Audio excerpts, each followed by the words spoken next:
Bienvenidos. Hoy vamos a meternos de lleno en unas fuentes muy interesantes sobre NVIDIA, sobre NVDA, específicamente lo que pasó alrededor del 21 de octubre de 2025. Tenemos aquí unas transcripciones de análisis de esos días y la verdad pintan un escenario complejo. Herramientas técnicas, cálculos predictivos, que, según estas notas, chocaron, pero de frente con la realidad del mercado. Exactamente. La idea aquí es tratar de entender ese rompecabezas, ¿no?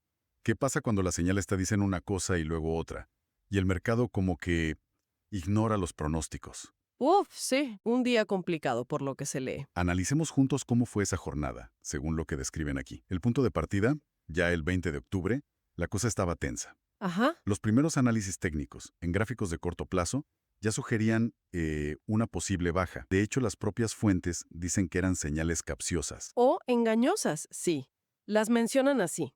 Y ahí empieza, digamos, la confusión. Porque casi al mismo tiempo, la acción del precio justo antes de la apertura, en el premercado, bueno, mostraba otra cosa totalmente distinta. ¿Así? ¿Qué mostraba?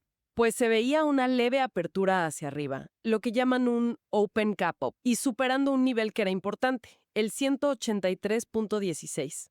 Ok, un gap alcista. Eso. Y además, las notas hablan de rotaciones en el flujo de órdenes, o sea, movimientos que pasaban de negativos a positivos justo antes de que sonara la campana. Una contradicción servida en bandeja. Señales técnicas diciendo, cuidado, baja. Y el precio justo antes diciendo, parece que subimos. ¿Y cómo se supone que se resolvía eso? Bueno, el análisis del día 20 lo que proponía era esperar. Mirar los primerísimos minutos después de la apertura para confirmar la dirección. Tenía sentido. ¿Esperar confirmación? Sí, pero la agenda estaba dividida. Unos confiaban más en esa acción del precio reciente, la alcista.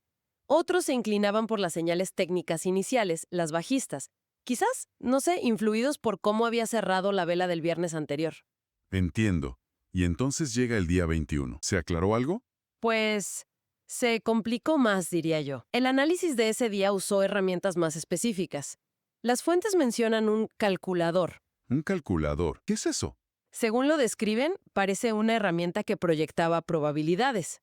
Basándose en la actividad del premercado, calculaba la probabilidad de que el precio subiera o bajara. Interesante. ¿Y qué dijo el calculador? Pues fíjate, mostró un aumento fuerte en la probabilidad alcista. Pasó de un 66% a las 9:01 de la mañana, a un 90% a las 9:28 am. 90%. Wow, 90%. Eso suena bastante claro, ¿no? Casi una certeza. El precio era mínimo, casi no se movía. Qué raro. Tanto que el propio análisis lo llamó un gatillo alegre, como diciendo, ojo, que esta señal igual es demasiado optimista o se está adelantando. Ya veo. Como una señal nerviosa. Algo así. Y para añadir más confusión todavía, otra métrica que mencionan, una fórmula interna, daba un mensaje totalmente opuesto. Otra fórmula.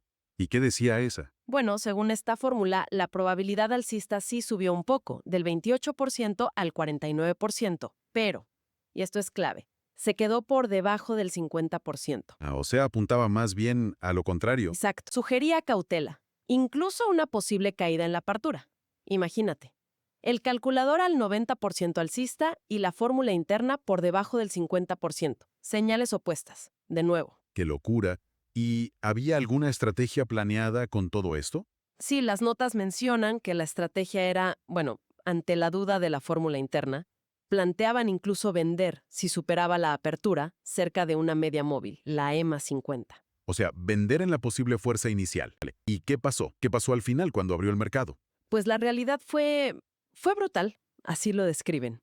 A pesar del Open Gap Up, abrió en 182.92, por encima del cierre del día anterior, que fue 182.57, y a pesar del 90% del calculador, Se cayó. se desplomó. De inmediato. La fuente usa una frase muy gráfica. Dice, la degollaron completa. O sea, una caída vertical inmediata. Uf, qué golpe para quien entrara comprando. Mencionan una orden de mercado, una MO. Sí, comprar justo al abrir al precio que fuera. Y claro, falló, pero estrepitosamente. Dicen que en solo 60 segundos, un minuto, tocó un mínimo del rango que tenían previsto, 182.14. Terrible. Y salir de ahí rápido. Complicado. Muy difícil. Claro, el análisis posterior dice que todo eso, las señales pre y post mercado, fue una escaramuza barata. Una señal falsa, vamos. Similar a otra que había pasado días antes, el 17 de octubre. Impresionante la velocidad con la que el mercado puede invalidar todo. ¿Y hasta dónde cayó? ¿Se detuvo en algún punto previsto? Sí, fíjate que el análisis posterior muestra que alcanzó rápido niveles de soporte, que ya tenían marcados. Mencionan 181.90 y luego un mínimo cerca de 180.89. Incluso describen que alguien intentó comprar después, en esos niveles bajos, buscando un rebote, pero fue complicado, mucha volatilidad. Y al final esa operación también se cerró con pérdidas. El precio llegó a caer por debajo de 180. Madre mía. Todo un caso de estudio sobre la incertidumbre y cómo manejarla. Totalmente. Es que eso es lo fascinante, ¿no? Y creo que las fuentes lo capturan bien. Esa lucha en tiempo real con datos que no cuadran. Tienes tus herramientas, tus cálculos, el análisis previo, Ujú. pero llega el mercado en vivo y ¡zas! Te lo invalida todo en segundos. Esa tensión entre la señal técnica capciosa, el indicador interno que te dice otra cosa, y la pura y dura acción del precio, es constante. Sí, y nos deja pensando, ¿no? Cuando tienes datos así contradictorios y un mercado que se mueve con esa brusquedad, como describen aquí, ¿qué guía la decisión final? ¿Te aferras a tu análisis previo o a tu sistema? O tienes que ser capaz de adaptarte al instante, a lo que el precio te está gritando en ese momento. Exacto. Una pregunta fundamental, yo creo, para cualquiera que esté en esto, que intente operar o simplemente entender cómo funciona de verdad el mercado día a día.